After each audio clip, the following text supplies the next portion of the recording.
SAP Analytics Cloud is a cloud application.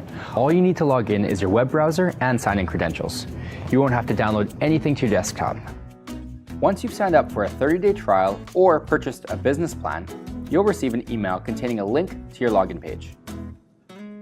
You can save that link to log into your account, but an even easier way to log in is by visiting sapanalytics.cloud.